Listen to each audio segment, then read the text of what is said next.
Illustration number 1 में आ जाइए आप लोग अमलगमेशन का। ये रहा हम लोग के पास इलस्ट्रेशन 1। इसमें क्या दे रखा हुआ है तो ध्यान दीजिए। Let us consider the balance sheet of X limited as at 31 March 2021 या 2011, जो भी आप लोग को रखना है वो आप लोग यहाँ पे रख सकते हो, 2021 या 2011। तो ये हम लोग को बैलेंस शीट सबसे पहले दे रखा हुआ है। अब बैलेंस शीट में क्या क्या दे रखा हुआ है तो सबसे पहले क्या है बैलेंस शीट में इक्विटी एंड लायबिलिटी, जिसमें शेयर होल्डर फंड में क्या है शेयर कैपिटल है, उसके बाद क्या है रिजर्व एंड सरप्लस। उसके बाद सम्स में क्या दे रखा हुआ है तो नॉन करेंट लायबिलिटी में लॉन्ग टर्म बोरिंग दे रखा हुआ है। अब लॉन्ग टर्म बोरिंग के बाद हम लोग के पास क्या दे रखा हुआ है तो यहाँ पे ट्रेड पेबल दे रखा हुआ है। आवाज ज्यादा इको हो रहा है ना, चलिए ये सम्स कर लेते हैं, उसके बाद आवाज ठीक करेंगे। तो देखिए एसेट में फिर क्या दे रखा हुआ है तो फिर एसेट में दे रखा हुआ नॉन करेंट एसेट, जो हम लोग को दे रखा है प्रॉपर्टी प्लांट एंड इक्विपमेंट दे रखा हुआ है। आगे नॉन करेंट इन्वेस्टमेंट में हम लोग को दे रखा हुआ 500 का नॉन करेंट इन्वेस्टमेंट। आगे सम्स में क्या दे रखा हुआ है तो यहाँ करेंट एसेट में इन्वेंट्री दे रखा हुआ है, ट्रेड रिसीवेबल दे रखा हुआ है, कैश एंड कैश इक्विवेलेंट। तो हम लोग को अभी तक में क्या दे रखा हुआ है तो बैलेंस शीट दे रखा हुआ है। अब बैलेंस शीट के बाद देखिए जब आगे बढ़ेंगे तो हम लोग को नोट्स टू अकाउंट दे रखा हुआ है। ये रहा हम लोग के पास क्या तो नोट्स टू अकाउंट रहा। नोट्स टू अकाउंट में क्या बोला यहाँ पे तो शेयर कैपिटल में जो इक्विटी शेयर कैपिटल था उसमें 7,50,000 इक्विटी शेयर ऑफ 10 ईच दे रखा हुआ है। प्लस में यहाँ पे शेयर कैपिटल में यहाँ ये वर्ड काट दीजिए तो इक्विटी शेयर कैपिटल में सबसे पहले इक्विटी शेयर कैपिटल है जो 7,50,000 equity share capital of 10 each है। उसके बाद 25,000 14% प्रेफरेंस शेयर ऑफ 100 ईच। तो इस तरह से हम लोग को इक्विटी शेयर कैपिटल भी दे रखा हुआ है, प्लस में प्रेफरेंस शेयर कैपिटल भी दे रखा हुआ है। आगे रिजर्व एंड सरप्लस में सारा का सारा रिजर्व क्या दे रखा हुआ है तो यहाँ पे जनरल रिजर्व दे रखा हुआ है। आगे सब में क्या दे रखा है तो लॉन्ग टर्म बोरिंग में सिक्योर्ड है जो 14% डिबेंचर है 40 लाख का, ये रहा। आगे सब में क्या दे रखा है property and plant and equipment में land and building property plant and machinery, उसके बाद फर्नीचर दे रखा हुआ है। फिर नॉन करेंट इन्वेस्टमेंट में दे रखा हुआ हम लोग को इन्वेस्टमेंट एट कॉस्ट। अब आगे आ जाइए सम्स में अदर इन्फॉर्मेशन हम लोग को दे रखा हुआ है। क्या दे रखा हुआ है अदर इन्फॉर्मेशन, इसमें फर्स्ट इन्फॉर्मेशन में क्या दे रखा हुआ है तो यहाँ पे Y limited take over X limited on 10 April 2021। तो ये देखिए एक हो गया वाई लिमिटेड और जो टेक ओवर कर रहा है किसके तो एक्स लिमिटेड को टेक ओवर कर रहा है। और ये जो हम लोग बैलेंस शीट देख रहे हैं तब से तो बैलेंस शीट कौन से कंपनी का दे रखा हुआ है तो चलिए देख लेते हैं एक बार। तो बैलेंस शीट हम लोग को कौन सा लिमिटेड का दे रखा हुआ है तो एक्स लिमिटेड का बैलेंस शीट दे रखा हुआ है। तो देखिए एक्स लिमिटेड को टेक ओवर कर रहा है कौन तो वाई लिमिटेड टेक ओवर कर रहा है। यहाँ पे बोला था ना फर्स्ट पॉइंट में एक्स लिमिटेड को वाई लिमिटेड टेक ओवर कर रहा है। तो यहाँ पे एक्स लिमिटेड कौन सा कंपनी हो जाएगा तो एक्स लिमिटेड यहाँ पे कौन सा कंपनी हो गया तो ये हम लोग का हो गया ओल्ड कंपनी। और वाई लिमिटेड क्या हो जाएगा तो ये हो जाएगा हम लोग का न्यू कंपनी। और ये कौन सा केस हुआ अमलगमेशन हुआ, एब्जॉर्प्शन हुआ या एक्सटर्नल रिकंस्ट्रक्शन, तो कौन सा केस हुआ तो ये हम लोग का हुआ एब्जॉर्प्शन का केस, क्योंकि यहाँ पे वाई लिमिटेड टेक ओवर कर रही है किसको तो एक्स लिमिटेड को, तो इसलिए ये एब्जॉर्प्शन का केस हुआ। और किस डेट को टेक ओवर कर रही है तो यहाँ पे 10 अप्रैल 2021 को टेक ओवर कर रही। आगे समझो देखते हैं क्या दे रखा हुआ है। Debenture holder of X limited are discharge by Y limited at 10% premium by issuing 15% own debenture of Y limited. तो यहाँ पे जो डिवेंचर है एक्स लिमिटेड का उसे डिस्चार्ज किया जाएगा वाई लिमिटेड के डिवेंचर से। और वाई लिमिटेड के डिवेंचर का यहाँ पे इंटरेस्ट रेट कितना होने वाला तो 15%, और प्लस में यहाँ पे जितना एक्स लिमिटेड का डिवेंचर था उसमें 10% प्रीमियम भी क्या होगा ऐड होगा। ये हम लोग का सेकंड पॉइंट में बोला। अब थर्ड पॉइंट में क्या है तो थर्ड पॉइंट में 14% preference share of X limited, यहाँ पे क्या बोला 14% preference share of X limited are discharge at a premium of 20% by issuing necessary number of share of 15% preference share of Y limited, जिसका फेस वैल्यू कितना होने वाला है तो 100 होने वाला है। तो इस टाइम में क्या हो गया तो जो 14% क्या चीज प्रेफरेंस शेयर है एक्स लिमिटेड का, तो ओल्ड कंपनी का जो 14% दे रखा हुआ है उसमें 20% प्रीमियम यहाँ पे 20% दे रखा हुआ है ना, तो 20% प्रीमियम के साथ वाई लिमिटेड का प्रेफरेंस शेयर मिलेगा। और उसका रेट कितना होने वाला है उसके डिविडेंड का रेट, तो डिविडेंड का रेट यहाँ पे 15% होने वाला है वाई लिमिटेड का। ये हम लोग का थर्ड पॉइंट में दे रखा हुआ है। अब फोर्थ पॉइंट में देखिए क्या दे रखा हुआ है। फोर्थ में दे रखा हुआ है इंट्रेंसिक वैल्यू पर शेयर ऑफ एक्स लिमिटेड, तो ओल्ड कंपनी का इंट्रेंसिक वैल्यू दे रखा हुआ है डेट ऑफ वाई लिमिटेड 30। तो हम लोग को ओल्ड कंपनी का भी इंट्रेंसिक वैल्यू दे रखा हुआ है, न्यू कंपनी का भी इंट्रेंसिक वैल्यू दे रखा हुआ है। उसके बाद क्या वाला will issue equity share to satisfy the equity share holder of X limited. तो यहाँ पे इक्विटी शेयर एक्स लिमिटेड तो वाई लिमिटेड यहाँ पे इशू करने वाली है, जिसका प्राइस कितना होने वाला है तो प्राइस यहाँ पे on the basis of intrinsic value. However the आगे एक बार पढ़ लेता हूँ, उसके बाद मैं आपको बता रहा हूँ ये पॉइंट। इस पॉइंट में देखिए intrinsic value of X limited is 20 and that of Y limited is 30। तो इंट्रेंसिक वैल्यू एक्स लिमिटेड का दे रखा हुआ है 20 और वाई लिमिटेड का कितना दे रखा हुआ है तो 30। तो दोनों कंपनी का हम लोग को इंट्रेंसिक वैल्यू दे रखा हुआ है। आगे सम्स में क्या बोला will issue equity share to satisfy the equity share of equity share holder of X limited. तो equity share holder of X limited जो इक्विटी शेयर एक्स लिमिटेड का है, अब वाई लिमिटेड इतना इक्विटी शेयर इशू करेगी जिससे X limited satisfy हो जाए on the basis of intrinsic value. आगे क्या बोला सम्स में, however the entry should be made as at par value only. तो यहाँ पे एंट्री सिर्फ और सिर्फ पर वैल्यू पे ही किया जाएगा। फिर आगे सम्स में क्या बोला, यहाँ पे the nominal value of each share of Y limited is 10। तो यहाँ पे नॉमिनल वैल्यू कितना दे रखा है हम लोग को शेयर का, तो यहाँ पे दे रखा है नॉमिनल वैल्यू 10 ही दे रखा है, मतलब इशू प्राइस कितना। देखिए ये क्या बोला, इस लाइन को आप लोग फिर से देख लीजिए, सम्स में क्या बोला है, however the entry should be made at par value only. तो यहाँ पे पर वैल्यू पे ही एंट्री किया जाएगा। फिर nominal value of the equity share of Y limited is 10। तो यहाँ पे नॉमिनल वैल्यू बोलो या पर वैल्यू बोलो तो एक ही बात हो गया, पर वैल्यू या नॉमिनल वैल्यू, जिसे फेस वैल्यू बोला जाता है। तो हम लोग को एंट्री जो करना है वो किस पे करना है, तो सिर्फ और सिर्फ 10 रुपीज पे करना है। प्लस में इंट्रिंसिक वैल्यू को कंसीडर करने के बाद हम लोग को क्या कर निकालना है, तो हम लोग को कितना नंबर ऑफ शेयर इशू करना चाहिए, कितने अमाउंट का इक्विटी शेयर इशू करना चाहिए, ये हम लोग को बताना है। अब सम्स में हम लोग को निकालना क्या है, तो कंप्यूट क्या बोला, तो कंप्यूट परचेज कंसिडरेशन। तो हम लोग को सम्स में निकालना है परचेज कंसिडरेशन। तो आ जाइए परचेज कंसिडरेशन वाला पॉइंट जो हम लोग किए थे इससे पहले वो एक बार देख लेते हैं। तो ध्यान दीजिए, यहाँ पे सम्स में क्या बोला, सम्स में कोई मेथड के बारे में तो नहीं बोला है।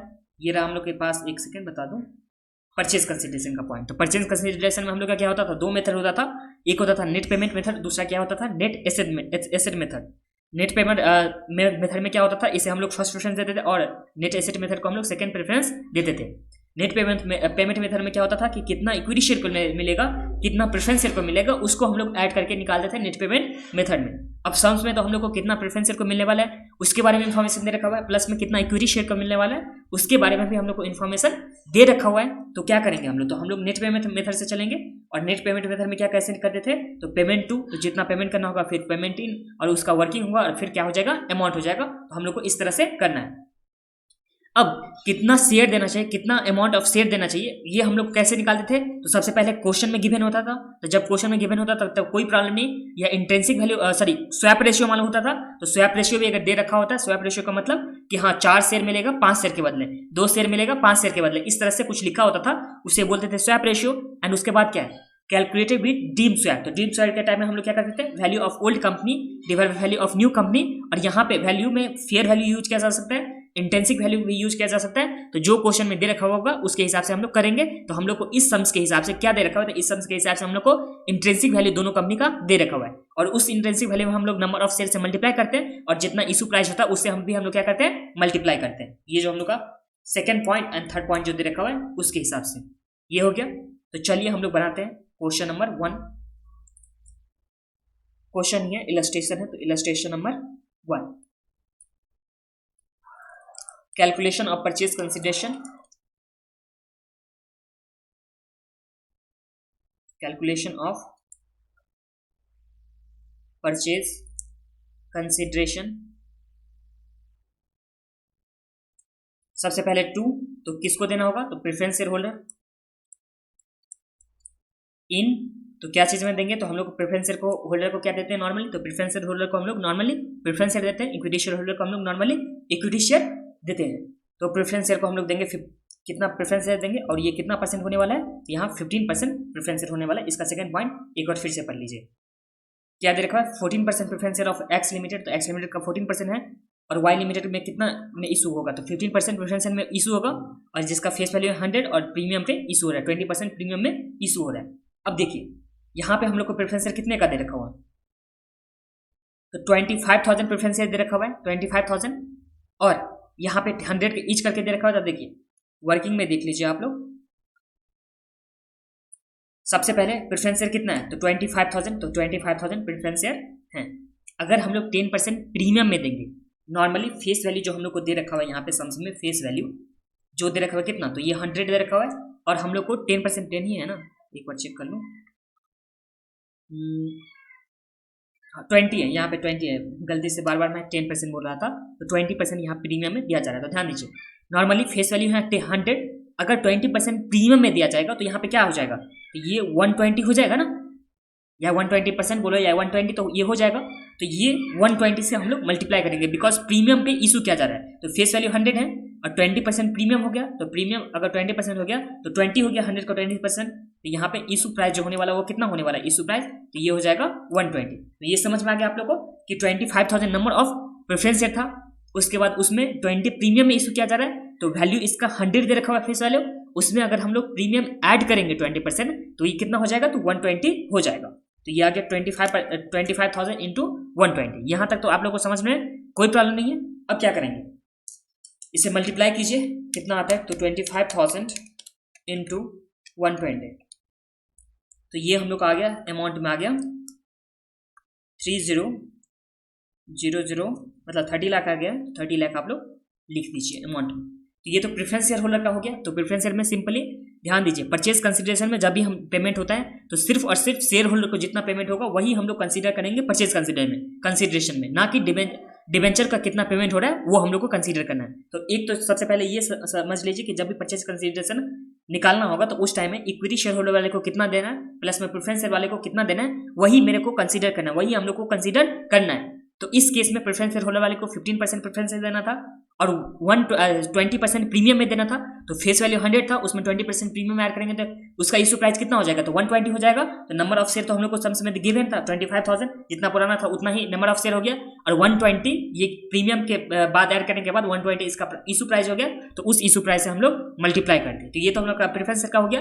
अब यहाँ पे इक्विटी शेयर होल्डर को, तो इक्विटी शेयर होल्डर को हम लोग देंगे इक्विटी शेयर कैपिटल, और कितना हम लोग इक्विटी शेयर होल्डर वाले को कितना इक्विटी शेयर हम लोग देंगे। तो इसके लिए हम लोग को इंट्रिंसिक वैल्यू दे रखा हुआ है सम्स में, ये जो हम लोग को दे रखा हुआ है इंट्रिंसिक वैल्यू, इस पॉइंट में वैल्यू ऑफ ओल्ड कंपनी हम लोग को दे रखा हुआ है 20 और वैल्यू ऑफ न्यू कंपनी कितना दे रखा हुआ है 30 दे रखा हुआ है। तो इंट्रिंसिक वैल्यू तो हम लोग को सम्स में गिवन है, और जब इंट्रिंसिक वैल्यू गिवन होता था तो हम लोग किस तरह से करते थे, तो intrinsic value of old company, जो वैल्यू ऑफ ओल्ड कंपनी था divide by value of new company, तो ये न्यू कंपनी का वैल्यू कितना है 30 है, इसमें हम लोग मल्टीप्लाई करते थे जितना नंबर ऑफ शेयर होता था। तो इक्विटी शेयर कितना number of share equity share है, तो ये देखिए 7,50,000 हम लोग का नंबर ऑफ इक्विटी शेयर है। तो यहाँ पे लिख दीजिए 7,50,000, और सम्स में क्या बोला था कि इशू प्राइस क्या होने वाला है, तो इशू प्राइस एट पार होने वाला है। तो पार में कितना दे रखा हुआ था इसका प्राइस, तो ये दे रखा हुआ था हम लोग के पास 100। एक बार चेक भी कर लीजिए, ये हम लोग के पास 100 का दे रखा हुआ है, तो ये हम लोग का 100 हो गया। अब इसे सॉल्व कीजिए, जितना आ जाएगा वही हम लोग का क्या आ जाएगा, तो ये आ जाएगा परचेज कंसिडरेशन। परचेज कंसिडरेशन कितना आता है, तो 20 इंटू 7,50,000 डिवाइड बाई 30 इंटू 10, तो ये हम लोग का आ गया 50 लाख। तो इस तरह से टोटल परचेज कंसिडरेशन कितना आ गया, तो इसे टोटल कीजिए तो ये आ जाएगा 80 लाख। और ये समझ में आ गया आप लोग को परचेज कंसिडरेशन। तो परचेज कंसिडरेशन में हम लोग को बस इतना ही करना है कि कितना प्रेफरेंस शेयर को देना है, कितना इक्विटी शेयर को देना है, और ये हम लोग कौन सा मेथड में गए थे, तो ये हम लोग गए थे नेट पेमेंट मेथड में गए थे। अगर इन्फॉर्मेशन नहीं दे रखा होता कि प्रेफरेंस शेयर को कितना देना है, इक्विटी शेयर को कितना दे रखा हुआ है, तो उस टाइम हम लोग जाते नेट एसेट मेथड में। नेट एसेट मेथड में कैसे जाते, तो जितना जो भी एसेट होता उसका रिवैल्यूएशन करते हैं, जो भी लायबिलिटी होता उसका रिवैल्यूएशन करते हैं। अगर गुडविल सम्स में दे रखा होता तो गुडविल भी हम लोग कंसीडर करते हैं, और उसके बाद हम लोग निकालते परचेज कंसिडरेशन। और इसी के साथ हम लोग का इलस्ट्रेशन 1 कंप्लीट होता है। अब हम लोग नेक्स्ट वीडियो में देखेंगे इलस्ट्रेशन नंबर 2। उससे पहले एक बार बुक का आंसर जो दे रखा हुआ है वो चेक कर लीजिए, तो ये आ जाए बुक में। तो इसी तरह से दे रखा हुआ है, बस ये पॉइंट जो नोट दे रखा हुआ है ये आप लोग एक बार पढ़ लीजिए। पढ़ देता हूँ मैं। अकॉर्डिंग टू AS 14, तो यहाँ पे अमलगमेशन AS 14 के हिसाब से होता है। जब हम लोग AS पढ़ेंगे तो उस टाइम मैं आप लोग को बता दूंगा।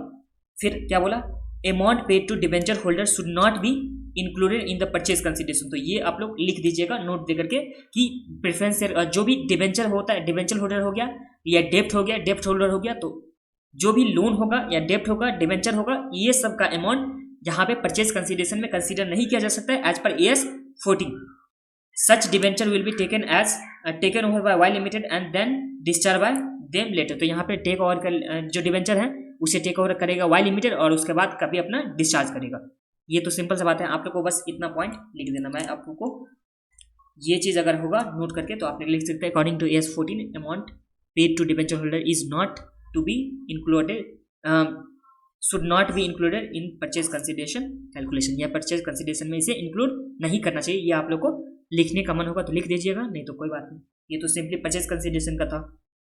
और इसी के साथ ये हम लोग का इलस्ट्रेशन 1 कंप्लीट होता है। नेक्स्ट वीडियो में हम लोग देखेंगे नेक्स्ट टॉपिक।